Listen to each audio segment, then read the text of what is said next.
Boa noite. Boa noite, comandante Daniel. Olá, Olá, boa noite.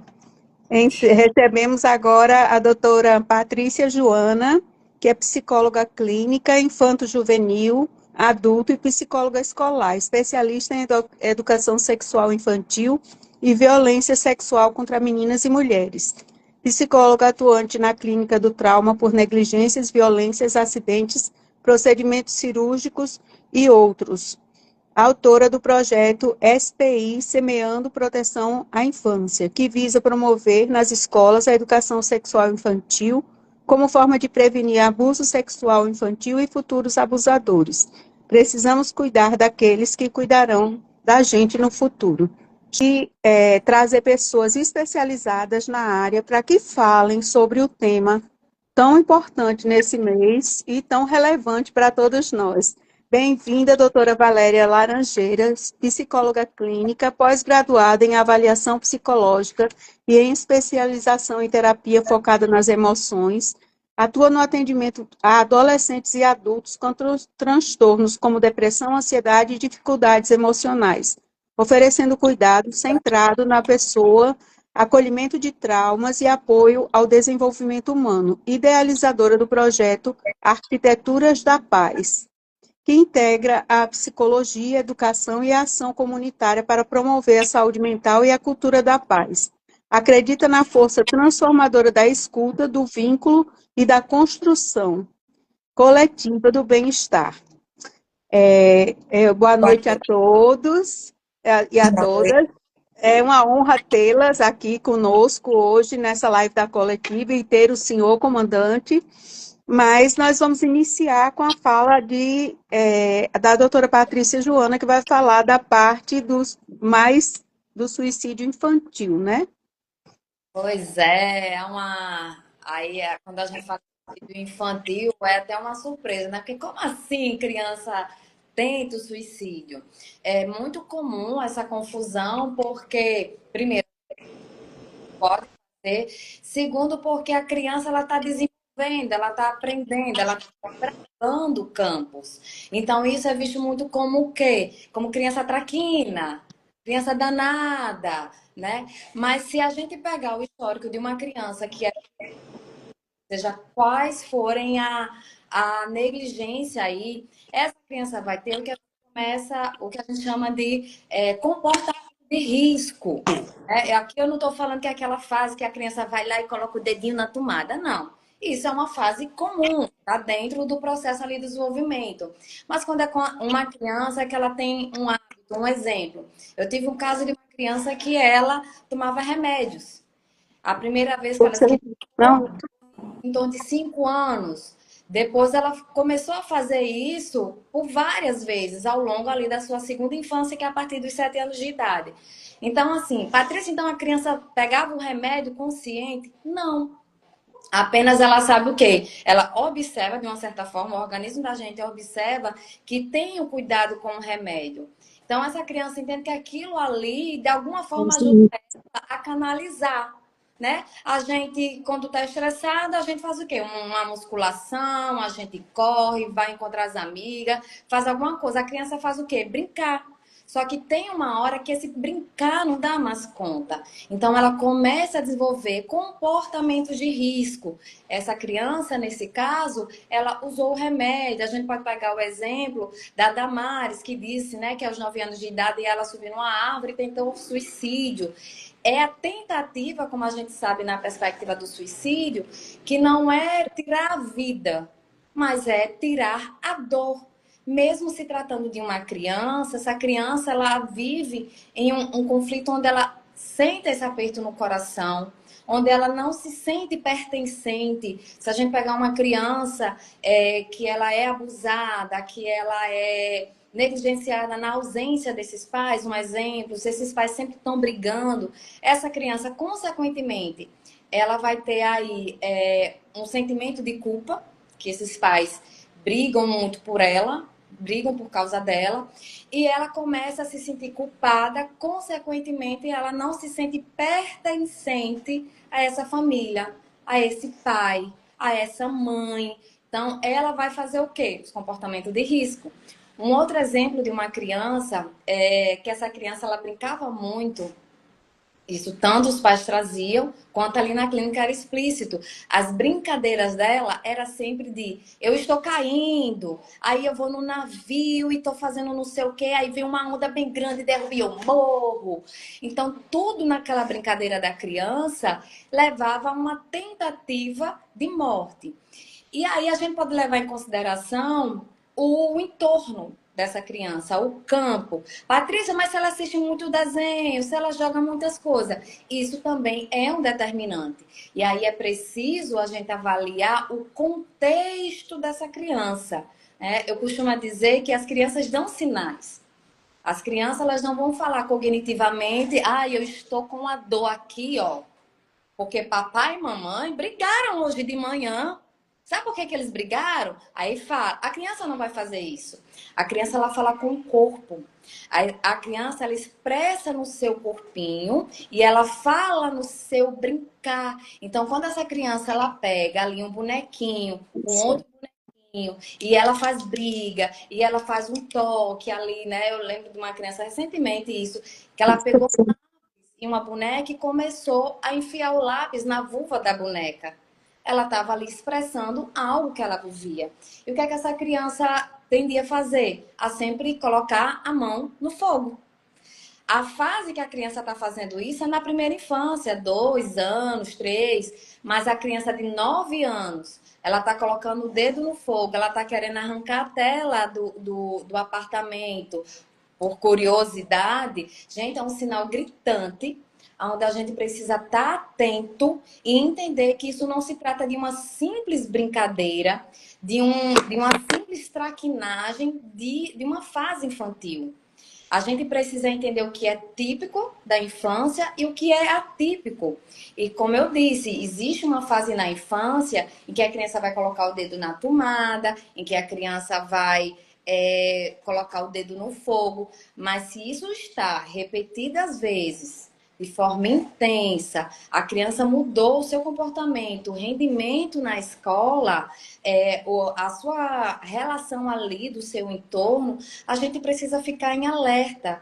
A gente precisa ter cuidado e entender que crianças vai expressar suas dores através do seu brincar, do seu comportamento, ela vai gritar, ela vai ter N comportamentos que vão apontar para a gente que tem algo de errado, que tem algo acontecendo.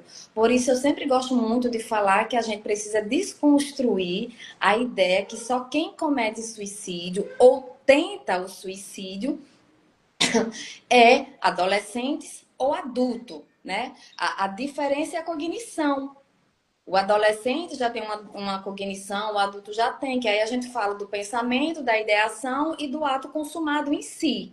A criança ela não vai ter a cognição para pensar, vixe, eu vou ali e vou me jogar, né? Eu lembro dessa criança que eu atendia, os pais trouxeram que tinha um parquezinho que tinha umas brechas. Então, ele sempre estava brincando que ele ia cair ali, ele, segundo os pais, né? Ficava querendo colocar o pé naquela brecha. Era uma tentativa incessante de se machucar, né? Então, assim, a criança não tem a cognição, mas ela tem o que eu acho que é mais esplêndido, eu sou muito corporal. Ela tem a expressão do corpo. Só que a gente faz muito assim, é criança. Criança não pensa nisso. Criança não entende.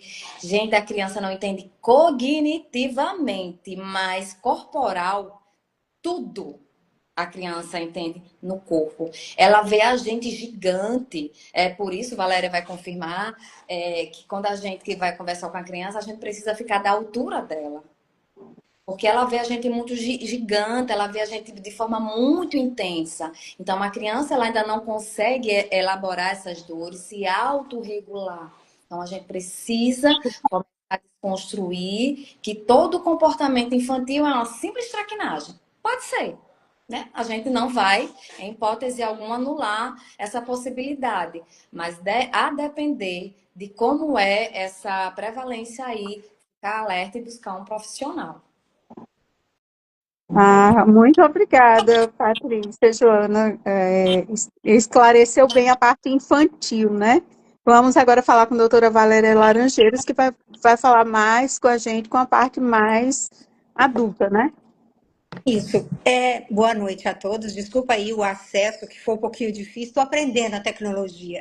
Nós também, do mesmo jeito. Mas deixa eu falar uma coisa para vocês. Eu falo muito assim que falar sobre perder o sentido da vida, né? A ideação em si, ela é como atravessar um túnel, que para essas pessoas é como se não houvesse luz. A dor é tão intensa que elas não conseguem perceber a luz. Mas, antes de tudo, falar assim sobre isso, a gente tem que saber que se entrou no túnel, existe uma saída, existe uma luz. E antes de tudo, assim, a gente precisa falar sobre a vida, sobre as emoções e a necessidade de acolhimento dessas pessoas. Viktor Frankl falava muito assim que o homem não deveria perguntar qual que é o sentido da vida, mas sim reconhecer que ele é quem é chamado a respondê-lo. E eu queria trazer para vocês o seguinte: as causas. Vamos lá. A doutora falou divinamente sobre a primeira infância, mas vamos ver se ela, na parte da adolescência, eu quero chegar um pouquinho mais à frente, depois eu vou para os adultos. Na adolescência, ela aparece assim diante das pressões sociais. Hoje, as redes sociais estão colocando nossos adolescentes numa condição de fadiga de informações e de escolha que estão fazendo com que eles não sabem exatamente o lugar, o que escolher. E isso deixa a angústia muito grande. E como ele ainda não tem o córtex frontal bem desenvolvido, ele não começa, ele não vai entender o que isso está acontecendo. E aí o que acontece? Ele não sabe comunicar, assim como a criança, o adolescente também não sabe. Nos adultos, já surge em um momento assim de perdas, de rupturas e dificuldades que parece que não tem saída. É como se ele pensasse que ele estaria sendo um peso para a família. É quando ele acha que é melhor ele seguir a vida dele porque a família, de alguma forma, ou os amigos, ou alguém, ele não tem um lugar. Então ele acha melhor que seria isso. Mas o que é interessante é o seguinte: as feridas emocionais, elas não são dolorosas quanto as físicas. Elas são tão dolorosas quanto as físicas, desculpa. Isso Aaron Beck dizia muito bem. E Gabor Maté dizia que o trauma não é o que nos acontece, mas quando acontece dentro de como o resultado foi isso pra gente. Então, assim, um acidente de carro para uma pessoa tem um trauma, para outras pessoas tem outro. Então, cada pessoa absorve isso muito bem. E um caso que eu tenho de ideação de um adulto no meu consultório, ela chegou a pensar em fazer isso e nós começamos a ver as necessidades dele como fosse a comunicação. E percebemos que o grande adoecedor era a família. E a partir daí, nós começamos a desenvolver uma rede de apoio com a família, onde a família começou a entender toda a sua história de como era a sua dor, e a partir daí eles começaram a reconhecer e validar essas dores. É como se a família tivesse percebido assim, ela está sangrando por dentro, ela está quebrando. O que acontece se nós estamos na rua e vemos uma pessoa com a perna quebrada e outra com a mesma dor interna, a gente vai atender quem está de perna quebrada, né? Mas o outro está tão machucado quanto. Então, a primeira coisa é o acolhimento. Perceber se está se isolando, perceber se não está querendo ir para festas, perceber o que se está dormindo mal. Então, são sintomas possíveis da gente ver. E o cuidado principal que existe nesses casos é buscar ajuda. Eu quero deixar bem claro aqui às pessoas que estão nos ouvindo o seguinte: tudo pode parecer escuro, mas você não precisa enfrentar isso tudo sozinho. Existe redes de apoio, o CVV, existe várias outras formas de você se comunicar. O seu terapeuta pode ser sua rede de apoio, o seu psiquiatra. Então, existem muitas formas. E sua vida importa. O mais importante disso tudo é que sua vida importa e muito. E eu queria deixar claro aqui que as pessoas que tentam é como se elas pensassem, como eu havia dito, que não vale a pena seguir. Mas vale, porque imagine uma mãe sem um filho. Imagine uma esposa sem um marido. Imagine uma mãe que perde uma adolescente. Então, isso tem que ser falado de forma urgente e colocado que existem formas de receber apoio, de estar junto. E eu queria falar para vocês que falar sobre ideação é o mesmo que falar de vida. É a gente olhar além da dor e reconhecer a possibilidade de um recomeço. Há luz, há possibilidade de um recomeço quando você diz o que você necessita, o que você está sofrendo. Então, acolher, escutar, é estar presente, é o caminho mais do que inicial para as pessoas que estão nessas condições. Eu queria deixar uma frase aqui para todo mundo pensar o seguinte, que a vida, ela só pode ser compreendida olhando-se para trás. Quando a gente olha para trás, a gente reconhece a história, a gente compreende toda a vida. Mas só pode ser vivida quando a gente olha para frente. Então, assim, não precisamos nos manter naquela dor. A gente vai acolher e entender tudo o que está acontecendo no passado. Mas aqui agora, nesse momento, o que a gente pode fazer? Como é que você pode ver o sentido das coisas? E é para isso que existem centros de apoio, é para isso que existem pessoas solidárias, é para isso que nós, terapeutas, estamos aqui. Nos anos 60 não tínhamos caso, né, doutora Patrícia, de crianças que tentavam suicídio.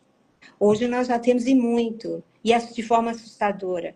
O que é isso? A gente tem que repensar nessa questão das redes sociais, da presença dos pais, estar juntos, os pais, fazer troca. Como é que o meu filho vai sair da rede social se eu não saio? Como é que meu filho vai brincar se eu não vou brincar com ele? Como é que eu estou numa dor tremenda se eu não digo, na realidade, o que eu estou precisando? Então, não é olhar de lado o que o outro está fazendo, mas é cuidar de si. Porque quando você está bem cuidando de si, você vai cuidar do outro.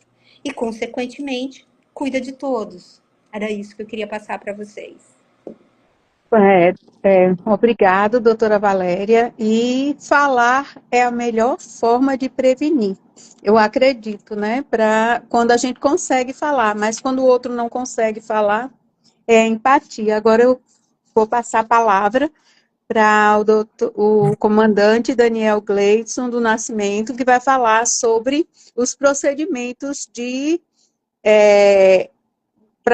para o suicídio, né? Para não deixar que aconteça, ou quando você estiver perto, que tiver alguém que esteja tentando contra a sua vida, né, comandante? Então, a palavra é sua. Boa noite. Tá sem som.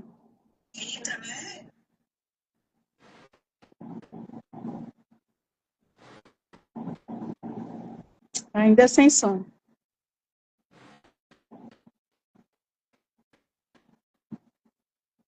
Veja se o som do aparelho, do equipamento não está no mínimo. Tá. É a peleja de maneira. É grande, é. Me senti mais confortável agora, Patrícia. Não foi só eu, não. Não, é todo mundo, minha filha. Você tem uma equipe aqui, nós estamos em equipe, é uma coletiva aqui, para poder sair essa live, não sou só eu, não. Vou mostrar aqui para vocês as coleguinhas, olha. Olá, muito prazer. É verdade, a Jeanine está dizendo aqui, quem nunca? É verdade, Quem nunca? Pois é. Jeanine Valéria aqui. Esse pessoal até estranha, eu tenho aqui o pessoal especificamente e altamente especializado da área da saúde. Aparece um bombeiro aqui para falar sobre esse tema aqui conosco, né? Por quê, né? Excelentes falas das psicólogas que nós tivemos até agora. E essa questão de como o Corpo de Bombeiros começou a atuar dentro dessa seara surgiu justamente de uma pequena lacuna, porque veja só, o que a gente falou aqui de tratamento, né? Fale, coloque suas emoções, ache um porto seguro para você poder conversar. Tudo isso é uma fase de tratamento, né? Então, é uma fase de prevenção. Então, em termos de prevenção, que é o que vem antes, prevenção, as tentativas de suicídio, é justamente isso que a gente está conversando, né? Eu até costumo dizer que o Setembro Amarelo, muito mais do que dar atenção para essas pessoas, do que, assim, você entender que a campanha Setembro Amarelo é para que essas pessoas falem. Eu acho que é para todas as outras escutem, né? É uma proposta de escuta ativa para todas as demais pessoas, né? E quando acontece um fato, né? Então, quando a pessoa realiza a tentativa, infelizmente, acontece. Após isso, também tem tratamento para isso. Aí seria o tratamento para os sobreviventes enlutados, as pessoas que permaneceram após esse fato. Mas bem no meio, começou a chegar com a demanda cada vez mais crescente para o Corpo de Bombeiros, o ato propriamente dito. Então, começou a ter ocorrências aqui em Natal, né? Falando daqui de Natal, é muito notório que tem pontos mais altos da cidade onde as pessoas vão lá tentar uma precipitação. E em outros locais, enfim, em que acontecem esse tipo de tentativas, né? E aí o Corpo de Bombeiros era um dos principais, sempre foi, não, um dos principais órgãos para serem chamados para atuar nesse tipo de ocorrência, né? Eu participei de uma ocorrência dessa natureza, já faz bastante tempo, acho que 2012 mais ou menos, e que a pessoa nessa situação, ela estava numa torre de telecomunicação, então ela subiu muito alto. E a equipe tinha que ir por baixo, obviamente, né? A gente não vai chegar lá voando, a gente ia por baixo pela escada até alcançá-lo, né? Antigamente, o que a gente fazia? Uma pessoa numa situação dessa, sendo bem sincero, a gente tentava distrair e tirar a pessoa dali. Ponto. Era uma pessoa numa situação de risco, a gente não tinha muito entendimento sobre nada, e assim, a melhor opção para a gente era retirar o mais rápido possível uma pessoa de situação de risco. É para isso que todo bombeiro é treinado, retirar as pessoas do risco de uma maneira segura e rápida, né? Sendo que nesse cenário que eu falei, que você está subindo em direção a uma pessoa, não tem como você tentar distrair, coisas do tipo. Você tem que ter um diálogo com essa pessoa. E aí teve um oficial lá de São Paulo que ele passou por essa mesma situação e ele disse que ficou em torno de 5 horas conversando com uma pessoa. E aí essa pessoa, num determinado momento, decidiu descer. Que bom, né? Mas ele ficou com aquilo, isso foi em 2005. E ele ficou com aquilo na cabeça, poxa, eu não sei, eu não fiz nada de específico. Ele resolveu descer. Se ele não tivesse resolvido descer. Então isso criou aquela inquietação que faz a gente fazer alguma coisa, né? Criou aquela inquietação, poxa, tem que ter alguma maneira de tratar isso de alguma maneira. Que foi o Coronel Diógenes Munhoz, né? Que é lá do Corpo de Bombeiros de São Paulo. Então, em 2005 foi essa inquietação. O primeiro curso sobre abordagem técnica tentativa de suicídio foi feito em 2016. Então veja que foi 11 anos maturando uma ideia, conversando com profissionais da área de saúde, da área da psicologia, da psiquiatria, com grandes nomes do Brasil, como, por exemplo, em termos de psiquiatria, o Neuri Botega, autor de livros, enfim, para chegar a uma maneira de como abordar as pessoas nesse momento. Aí, voltando ao que eu falei no início, né? Existe tratamento preventivo, existe também o tratamento na parte de pós-venção, mas na hora da tentativa propriamente dita, o que fazer? Então foi dessas inquietações que surgiram esse protocolo, e hoje, assim, eu costumo dizer que é muito fácil olhar para o passado e fazer críticas, né? Porque, enfim, era um outro tempo, eram as técnicas que a gente tinha para aquela época, né? Mas hoje em dia a gente percebe o quão danoso eram para as pessoas o que a gente fazia. Porque, veja bem, a pessoa que vai até um determinado local tentar contra a própria vida, ela provavelmente está no pior momento da sua vida, né? E aí, nesse momento, a gente chega e faz o quê? A gente tenta enganar de alguma maneira, agarra, joga no chão, sai dali arrastando, enfim. E aí existem estatísticas, né, do Conselho Federal de Medicina que dizem que dos que tentam, 70% vão tentar novamente. E veja só, e a reversão desse quadro, eu escutei isso dia desses, acho que do próprio Coronel Diógenes, né? A reversão, perdão, foi da coordenadora do SAMU Natal. A reversão desse quadro começa nesse atendimento. Se é uma tentativa em um local público e algum agente de segurança vai fazer esse atendimento, a reversão desse quadro começa ali nesse momento, né, nesse primeiro contato. Então, veja só, a nossa metodologia antiga fazia com que as pessoas tentassem mais a gente retirava, mas era provável que ela tentasse de novo. Dos que tentam novamente, 1/3 realmente efetiva a sua tentativa. E a gente começou a perceber que existiam outras maneiras de fazer esse atendimento, né? Até no próprio diálogo, né? Dentro desses conceitos de abordagem técnica tentativa de suicídio, não existe mandamentos, mas se existisse assim, quais são os mandamentos da abordagem técnica? O primeiro seria não mentir. Que talvez alguém na live esteja se perguntando, certo, mas se eu encontrar uma pessoa nesse momento, o que eu faço? Bom, sob hipótese nenhuma, mentir, né? Eu posso, sei lá, às vezes uma pessoa perdeu a guarda do filho ou da filha. E você não vai mentir para a pessoa dizendo, não, a gente consegue, vai dar certo. Saia daí, venha comigo. Você está mentindo para a pessoa. Você não consegue garantir isso. E aí ela vai se sentir traída. Da próxima vez que essa pessoa venha tentar que chegar um uniforme como esse, ela não vai ver a pessoa que foi lá. Ela vai ver que ela já foi enganada uma vez por um uniforme. E ela não vai mais confiar em qualquer pessoa que venha fazer algum tipo de abordagem. Então, assim, uma das primeiras coisas que a gente faria seria, assim, botar assim, um mandamento principal é não mentir de forma alguma, né? Um outro ponto também que é bem comum, né? A gente tem algumas ocorrências, as pessoas pedirem para levar pessoas para a ocorrência. Não, eu estou aqui, mas se você trouxer a minha mãe, qualquer pessoa, a minha mãe, a minha esposa, meu filho, a minha esposa, por exemplo. Eu estou aqui, desse lado da ponte, mas se você trouxer a minha esposa até aqui, a gente resolve isso. Aí você cede a essa exigência do tentante, né? E leva essa pessoa. Isso seria indicado? Não seria? A gente não faz isso. Porque a gente não sabe o que essa pessoa representa para ela. Pode ser, de fato, um elemento que a gente chama de fator positivo, né, na vida dessa pessoa, mas pode ser que seja justamente o fator que fez essa pessoa ir para onde ela está e tentar contra a própria vida. A gente não sabe isso, né? E aí tem casos, né, de ocorrências que a pessoa só queria, na realidade, mostrar o que estava fazendo para aquela pessoa. Então, assim, a gente não leva nenhum tipo de pessoas. Então vocês vão dizer não? A pessoa está lá se ameaçando, se jogar alguma coisa, vocês vão dizer para o não para o tentante? Vamos.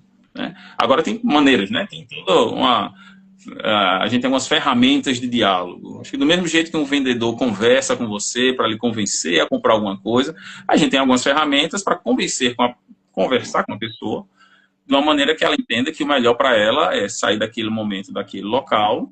E aí a gente tenta conduzir, por protocolo, aqui em Natal, a gente sempre leva para uma UPA, diga-se passagem, né? Então a gente conversa com a pessoa, olha, vamos, até por uma questão de, sei lá, às vezes a pessoa está muito tempo no sol, você pode estar desidratada, etc. A gente conversa com a pessoa e leva até uma UPA para que dali seja feito as primeiras tratativas, assim, né, no tratamento, né?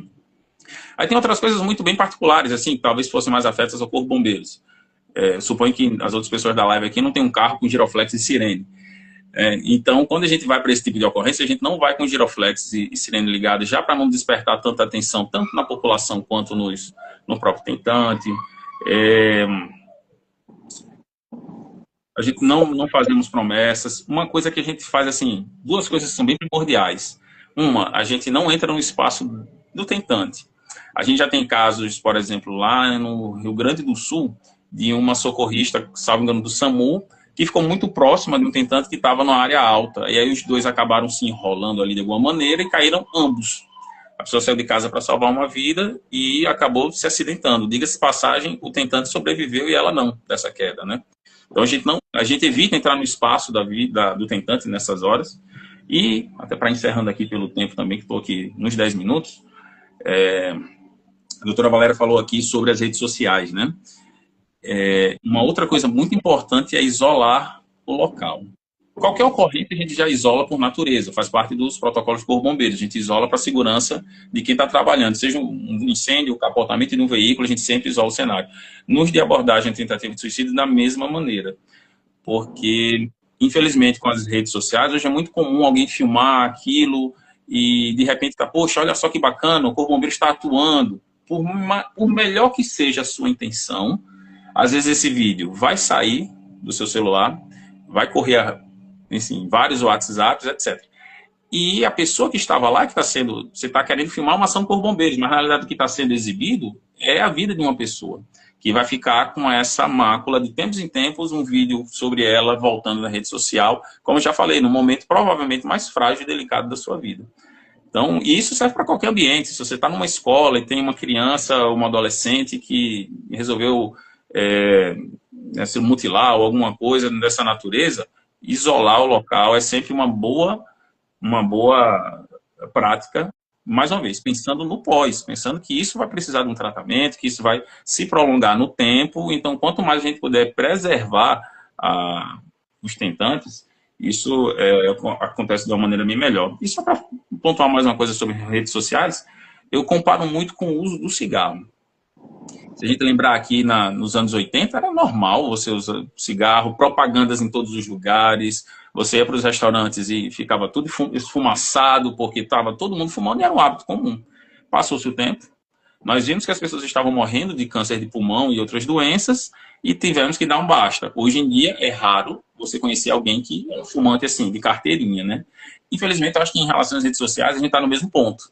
A gente está no ponto que as pessoas estavam morrendo de câncer com cigarro. Agora a gente está vendo muitas situações como crianças e adolescentes que não costumavam, né? A gente não tinha esse tipo de incidência de tentativa de suicídio e hoje em dia a gente já vê. E aí, daqui a alguns anos, talvez se regulamente melhor. Enfim, a gente se conscientize do uso, da mesma forma que hoje em dia quase ninguém fuma. Eu espero que daqui a algum tempo crianças e adolescentes não tenham mais tanto acesso ilimitado às redes sociais. Menina, gravei um vídeo agora à tarde, Coronel, sobre isso, porque assim, antigamente a gente dizia assim, quando acontecer isso, a gente vai se alertar. Já aconteceu de tudo nas redes sociais, de um tudo, e a gente ainda não se alertou. Então, eu não sei o que vai ser necessário, mas essa sua fala me dá um esperançar, vou usar a palavra, que isso nos machuque tanto, porque para acontecer isso vai precisar nos machucar. E que nós, crianças, de fato, possam voltar a ter uma infância. Porque, como eu digo, serão elas a cuidar da gente no futuro. Então, se elas decidas hoje, como é que elas, enquanto bombeiros, psicólogos, médicos, cuidar da gente? Muito boa a sua fala, me deu... É verdade. E complementando o que a Joana disse, o que eu acho interessante, por exemplo, no caso da adultização que houve, né? Ou as pessoas que colocaram os vídeos nas redes sociais estão presos. Mas onde os criadores das redes, as plataformas, não está acontecendo nada com elas. Como se diz, quem distribuiu está na cadeia. Perfeito, ótimo, eu acho que está corretíssimo. Mas e as plataformas? E a gente não está falando sobre isso, né? Eles não tiveram nenhuma repercussão. E quando você disse isso, nossa, veio mesmo. É verdade. Comandante, quer encerrar sua fala ou vamos seguir na conversa agora? Deixa que eu tinha errado, perdão. Não, mas foi isso mesmo. Tipo assim, eu encerrei minha fala, disse, deixa eu só aproveitar e contar um negócio aqui sobre a rede social, mas eu tinha encerrado de fato. Uhum. É verdade, as redes sociais elas vêm atingindo a todos, né, de várias formas, as crianças especialmente, porque existe para Joana me corrija, né, se eu estiver errada, uma forma de autismo que parece ser autismo, mas não é autismo, é o uso excessivo de telas que está causando um falso autismo, né? Fora outras doenças que todo dia a gente está vendo aí nas redes sociais, tudo isso, e a gente precisa falar sobre isso, por isso que a coletiva trouxe esse tema, porque as pessoas precisam saber que elas podem contar umas com as outras, e nós, enquanto coletiva, especialmente as mulheres, nós podemos contar umas com as outras. Então, esse é o objetivo da gente tentar conversar, né? Tentar pelo menos ouvir, ter empatia pelas pessoas que estão passando por isso e não conseguem falar, porque a maioria não consegue falar, por isso que chega ao evento final, né? E de crianças, eu tenho conhecimento de filhos de amigas minhas E pularam, foram para a casa da avó, pularam do 6º andar e se suicidaram com 10 anos de idade. Aqui em Natal tem vários casos, nos vários edifícios daqui, muitas meninas de escolas particulares, inclusive, têm se suicidado. Tem porque toda essa rejeição, toda essa coisa de ter alguma coisa a mais, ou achar que tem alguma coisa a mais, ou até o próprio bullying, né? Causa essa autoestima baixa. E as mulheres vítimas de violência, às vezes, terminam se suicidando por causa da violência, porque para não sair da relação, elas preferem tirar a própria vida, esse número é grande, né? E os homens que matam se suicidam, a grande maioria, a gente vê sempre a maioria tenta se suicidar, né? Mas a gente tem muitos casos de feminicídio lá no júri. Né? Então, são fatos que às vezes a gente não vê pelo lado que é para ser visto, né? Assim como a violência vicária de um pai que joga um filho para poder atingir a mãe. No Rio Grande do Sul aconteceu agora, há pouco tempo, a própria filha ele jogou de uma ponte para poder a mãe sofrer com a falta da filha.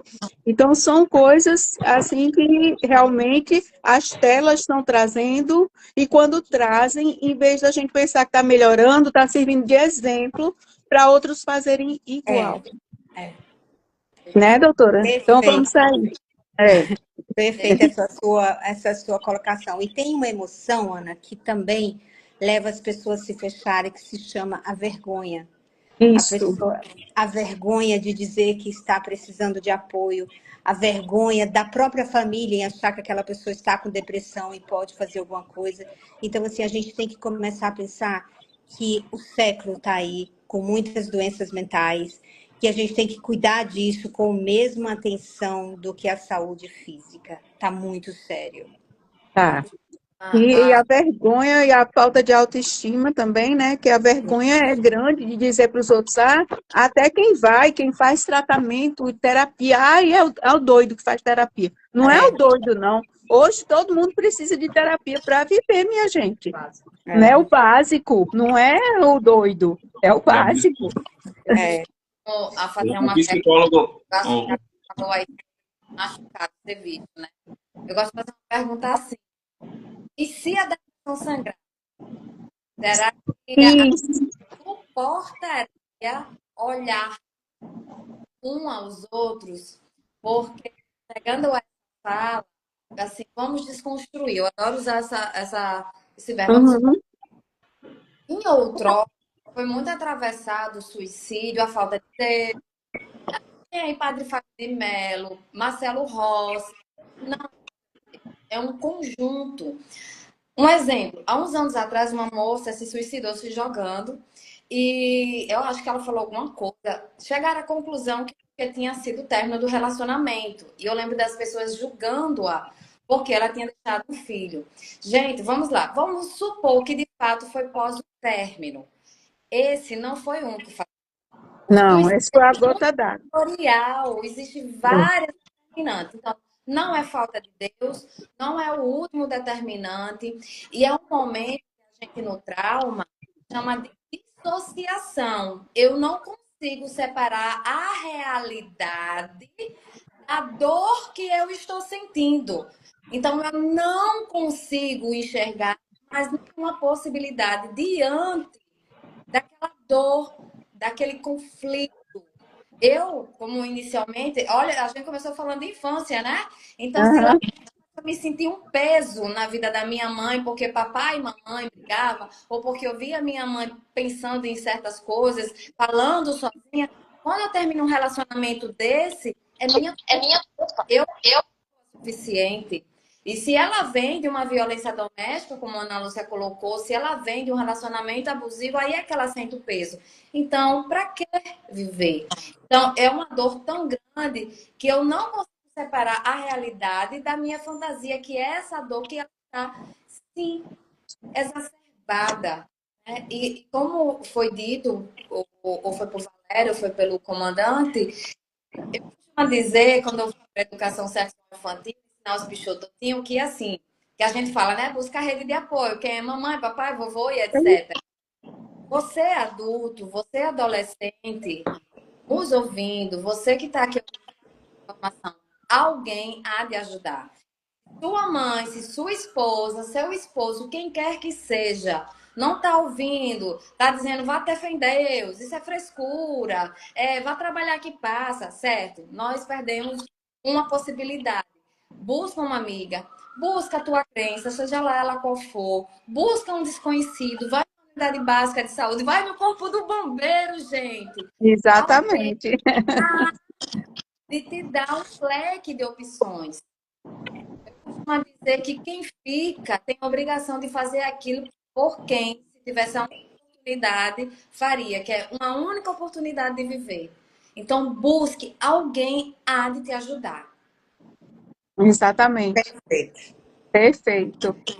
Gente, então, foi ótimo. Eu quero agradecer a Patrícia, doutora Patrícia Joana, doutora Valéria Laranjeiras e ao comandante Daniel Gleidson pela participação. Foi uma honra a coletiva receber vocês essa noite e foi muito esclarecedor, muito construtivo. Não vamos desconstruir, vamos construir uma Construir. parede nesse suicídio para a gente ver se diminui, né? Vamos tentar impedir que eles aconteçam.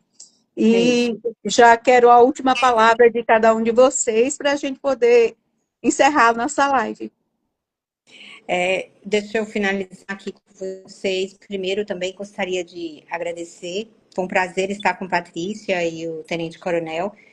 E dizer assim que quando as coisas se fecharem, pare, respire de forma que você ative para perceber qual é o seu propósito.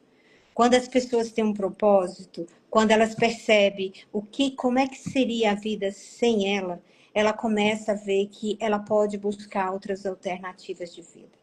Nós temos um projeto, Arquitetura de Paz, a doutora Ana vai participar com a gente. Ele é justamente isso. É uma cultura de levar vida, de fortalecer para que diante do caos a pessoa seja forte e passar pelos conflitos. Não é sobre não ter conflito, porque a vida tem conflitos. É sobre Sempre. como lidar com esses conflitos. Muito obrigada e foi um prazer enorme estar aqui com vocês. Falta só o coronel, Tenente Coronel Daniel, dar sua última palavra. Bom, foi um prazer estar aqui. É sempre gratificante trabalhar com o tema.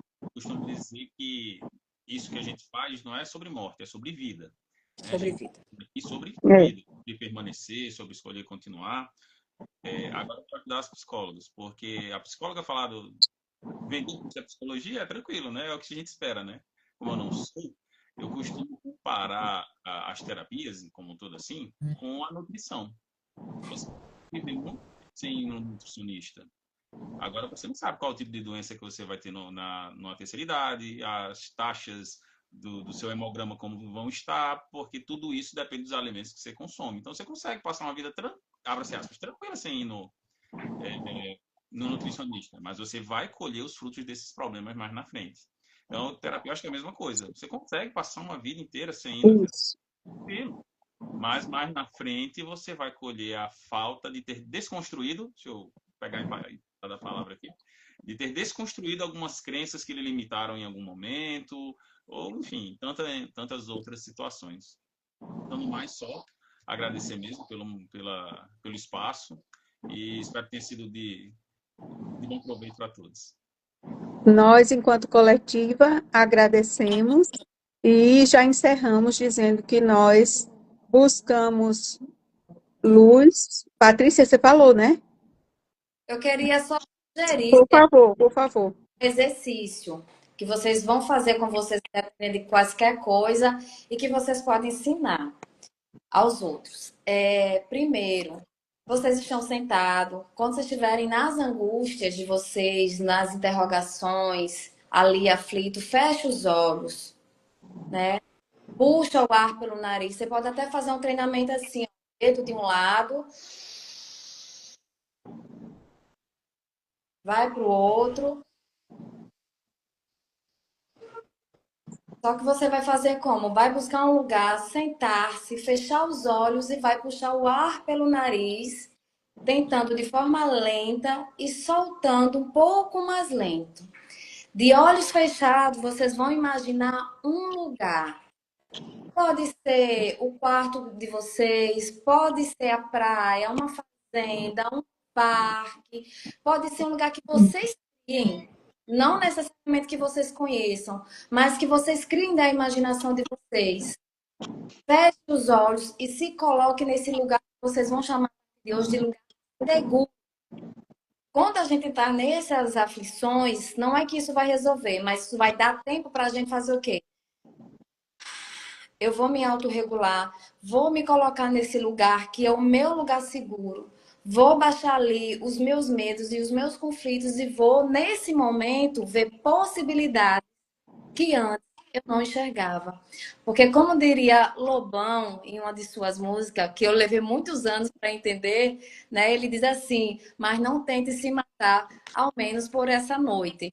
Então, se você está com esse sentimento, esse pensamento, fale a frase: por hoje eu não vou tentar. Porque dependente de químico faz, é assim que a pessoa que tem compulsão alimentar e tantas outras formas, hoje eu não vou fazer. E um dia não faz, e outro dia não faz, e assim vai encontrando a beleza da vida, como disse o comandante, que é sobre vida.